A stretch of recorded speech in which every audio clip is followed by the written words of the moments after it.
നിങ്ങളുടെ ഇഷ്ട പരമ്പരകൾ എക്സ്ക്ലൂസീവായി സൺ നെക്സ്റ്റ് ആപ്പിലൂടെ തികച്ചും ഫ്രീ ആയി ഇപ്പോഴേ ആപ്പ് ഡൗൺലോഡ് ചെയ്യൂ.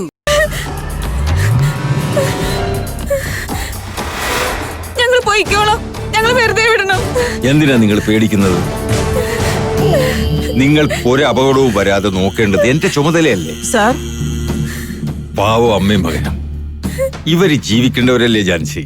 അതിന് കാരണമുണ്ട് സാർ. അളവറ്റ നിധികൾ കണ്ടെടുത്ത അവസരങ്ങളിലൊക്കെ അത് തന്നവരെ പ്രസാദിപ്പിക്കാൻ വേണ്ടി ഒരു ബലി നടത്താറുണ്ടാകും. ബലിച്ചോറ് ആഗ്രഹിക്കുന്നവർക്ക് ഏറ്റവും പ്രിയം ഇളം പൈതലിൻ്റെതാണ്. ലത കുഞ്ഞിനെ കൂട്ടി വന്നത് അതിനല്ലേ, ഉരുതി കൊടുക്കാൻ. മുൻപൊരിക്കൽ ബലിക്കല്ലിലേക്ക് ചേർത്ത് വെക്കാൻ തീരുമാനിച്ചതാണ് നിന്റെ മകന്റെ തല. പക്ഷേ യോഗം ഇന്നാണല്ലോ. നിന്റെ മകൻ പിടഞ്ഞു വീഴും. നിലവറയിലെ നിധിയെടുക്കുന്ന നിമിഷം മുതൽ ത്രിവിക്രമൻ സർവാധിപതിയായി അമരനായി മാറുന്നതിന്റെ സ്ഥാനാരോഹണ ചടങ്ങുകളാണ്. അഭിമാനിക്കാൻ നിനക്ക് അതിനൊരു ബലി കൂടിയേ തീരൂ. കൊണ്ടുപോയി പൂട്ടിയെടുക്കാൻ.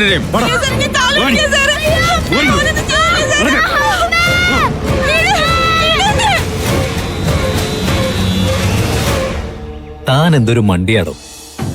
ഐശ്വര്യ അങ്ങനെ എന്തെങ്കിലുമൊക്കെ പറഞ്ഞ അത് കയറി വിശ്വസിക്കണോ? അതിന്റെ പേരിൽ ടെൻഷൻ ആവാന്നൊക്കെ പറഞ്ഞാല്? ഐശ്വര്യ കളി പറയാണെന്നാ ഞാൻ ആദ്യം കരുതിയത്. But she was serious. ഒരിക്കലുമല്ല. നമ്മൾ തമ്മിലുള്ള വിവാഹം നടക്കുന്നത് സന്തോഷമുള്ള കാര്യമാണെന്ന് ഐശ്വര്യ നേരിട്ട് തന്നെ എന്നോട് പറഞ്ഞിട്ടുള്ളതാ. ഇഷ്ടക്കുറവെല്ലാം ഉണ്ടായിരുന്നെങ്കിൽ അന്ന് അവൾക്ക് നേരിട്ട് തന്നെ പറയാറുന്നല്ലോ, അത് കാണിക്കായിരുന്നല്ലോ. എന്താണ് ഈ മാറ്റത്തിന്റെ കാര്യമെന്ന് എത്ര ആലോചിച്ചിട്ട് എനിക്ക് ഉത്തരം കിട്ടിയില്ല. നിങ്ങൾ തമ്മിൽ വിവാഹം കഴിക്കണമെന്ന് ഏറ്റവും ആഗ്രഹിച്ചത് ഐശ്വര്യയുടെ അമ്മയാ, രേവമ്മ. അവരെ കുറിച്ച് ഐശ്വര്യ തന്നെ എന്നോട് പറഞ്ഞിട്ടുണ്ട്. ആർത്തിക്കാരിയ, വിചാരിക്കുന്ന കാര്യങ്ങൾ നടക്കാൻ വേണ്ടി എന്തും ചെയ്യും. എന്നിട്ടിപ്പോ അമ്മയുടെ അതേ പാതയിലായി മോളുമെന്നാണോ താൻ പറയുന്നത്? എനിക്കിപ്പോ എന്താ തോന്നുന്നറിയോ? ഈ ലോകത്തിലുള്ള മുഴുവൻ പേരുടെയും പ്രധാന ജോലി നമ്മുടെ വിവാഹം മുടക്കലാണെന്നാ. എതിർപ്പുകൾ കൂടി വന്ന അച്ഛനും അമ്മയും തീരുമാനം മാറ്റുമെന്ന് പോലും എനിക്ക് പേടിയുണ്ട്. എനിക്ക് ആ പേടിയില്ല. കാരണം എനിക്ക് വാക്ക് തന്നത് മഹാദേവൻ എന്ന അന്തസ്സുള്ള മനുഷ്യന്. അദ്ദേഹം വാക്ക് മാറ്റില്ലെന്ന് എനിക്ക് ഉറപ്പുണ്ട്. എന്നാലും താനൊരു കാര്യം ചെയ്യും. ഇനി ഐശ്വര്യ വരികയാണെങ്കിലേ എല്ലാം തുറന്നങ്ങ് സംസാരിക്കണം. പറ്റുമെങ്കിൽ ആ സമയത്ത് എന്നെ കൂടി അങ്ങ് വിളിച്ചേക്ക്, ഞാൻ സംസാരിച്ചോളാം. താൻ ടെൻഷൻ വിടറോ. കല്യാണം കഴിഞ്ഞ് ഒരുപാട് നാളൊന്നും നമ്മൾ ഈ നാട്ടിൽ ഉണ്ടാവാൻ പോകുന്നില്ല.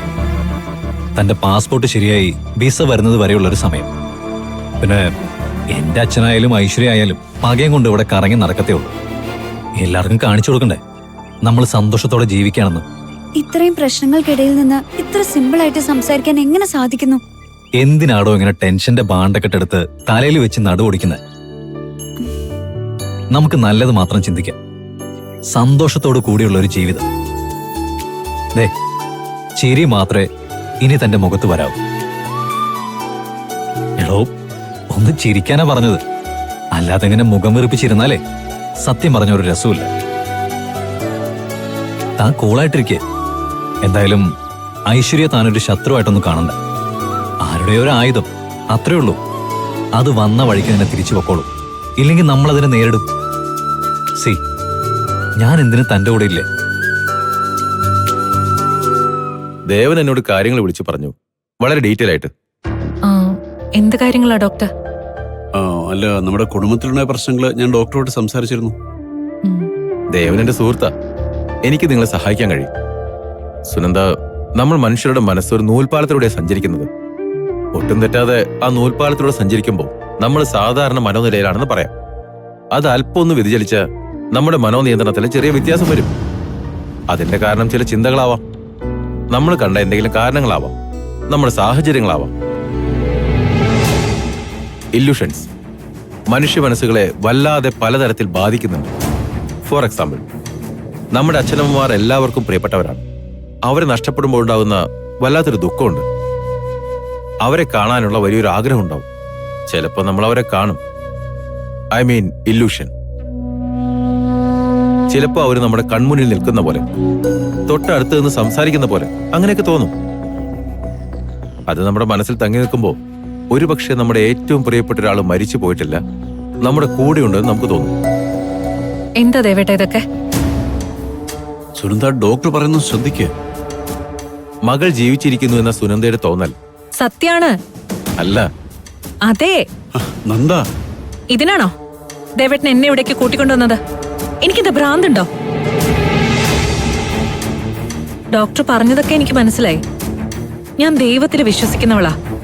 ശ്രീകുട്ടിയെ ഞാൻ കാണുന്നതും അവൾ എന്റെ അടുത്ത് വരുന്നതും ഞാൻ അവളോട് സംസാരിക്കുന്നതും മറ്റുള്ളവർക്ക് ഭ്രാന്തായിട്ട് തോന്നും ഡോക്ടറെ.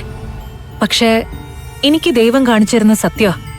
ആ തോന്നൽ ഇല്ലാതാക്കാൻ ഡോക്ടറിന്റെ ചികിത്സയ്ക്കോ മരുന്നുകൾക്കോ പറ്റില്ല. എനിക്ക് ഡോക്ടറിന്റെ ഒരു ചികിത്സ ആവശ്യമില്ല. നന്ദ, ഞാൻ പോന്നു ദേവേട്ട. എന്റെ മോള് റിയൽ അല്ല, ഇല്യൂഷൻ ആണെന്ന് പറയുന്ന ഒരാളെ എനിക്ക് കാണണ്ട. ഡോക്ടർ ഒരുങ്ങിക്കോളൂ. ഇനി ഒരു ദിവസം കൂടെ ഞാൻ ഡോക്ടറെ കാണാൻ വരും.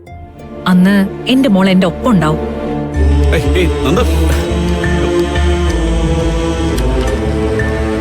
Doctor, I am sorry. അവരുടെ മാനസിക നില നിങ്ങൾ പറഞ്ഞതിനേക്കാൾ തകരാറിലാണ് ദേവൻ. ഈ അവസ്ഥയിൽ അവർ മുന്നോട്ട് പോയ ഏറെ വൈകാതെ അവരൊരു കടുത്ത മാനസിക രോഗിയായി തീരും. So be careful.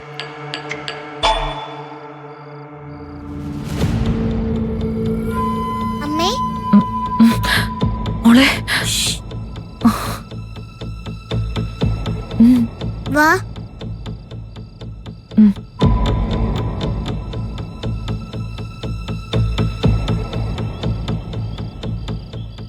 ഞാനിവിടെ വരുന്നത് ആരും അറിയണ്ട.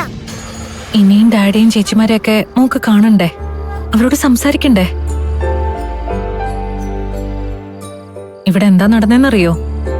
മോളെ ഞാൻ കാണുന്നതും സംസാരിക്കുന്നതൊക്കെ എനിക്ക് മാനസിക രോഗം ആയതുകൊണ്ടാണെന്നാ അവരൊക്കെ പറയുന്നത്. കുറച്ചു ദിവസം കൂടെ അവരങ്ങനെ പറഞ്ഞോട്ടെ. ഞാനിപ്പോ വന്നതേ അമ്മയോട് ഒരു കാര്യം പറയാനാ. എന്താ? മേഘന ചേച്ചിയുടെ കല്യാണം മുടക്കാൻ ശ്രമം തുടങ്ങിയിട്ടുണ്ട്. എല്ലാരും വളരെ സൂക്ഷിക്കണം. പലരും വേഷം മാറി വരും, പലതും പറയും, ചിലപ്പോ അപായപ്പെടുത്താൻ ശ്രമിക്കും. അമ്മ നന്നായി ശ്രദ്ധിക്കണം കേട്ടോ. ചേച്ചിയുടെ കല്യാണം ആവുമ്പോഴേക്കും എല്ലാരെയും കാണാനായിട്ട് മോള് വരില്ലേ? പിന്നെ ഇവിടെ ഉണ്ടാവില്ലേ? എനിക്ക് അറിഞ്ഞൂടാ അമ്മേ. അതെല്ലാം ഭഗവതിയുടെ തീരുമാനം പോലെയല്ലേ. ഡാഡി എങ്കിലും അമ്മ പറഞ്ഞത് വിശ്വസിച്ചിരുന്നെങ്കിൽ അമ്മയ്ക്ക് ഇത്രയും സങ്കടം തോന്നില്ലായിരുന്നു. മോള് ഡാഡിയോട് മാത്രം ഒന്ന് സംസാരിക്കോ? അതിന് ഇപ്പൊ എനിക്ക് അനുവാദം ഇല്ല. അതിന് കൊടുങ്ങല്ലൂരമ്മ എപ്പോഴാണോ സമ്മതിക്കുന്നത് അപ്പൊ ഞാൻ വരാം. ഞാൻ പറഞ്ഞ കാര്യങ്ങളൊക്കെ അമ്മ ഒരുപാട് ശ്രദ്ധിക്കണം. ആർക്കും ചതി പറ്റരുത്.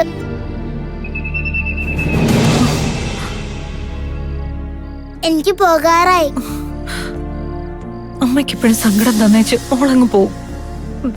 ഇനി എത്ര നാളാ മോളെ? അമ്മ ഇനി കരയൊന്നും വേണ്ട. അമ്മയും ഡാഡിയും ചേച്ചിമാരും ഒരിക്കലും ഇനി കരയാണ്ടിരിക്കാൻ വേണ്ടിട്ടല്ലേ ഞാൻ കൊടുങ്ങല്ലൂരമ്മയുടെ കൂടെ കഴിയുന്നേ.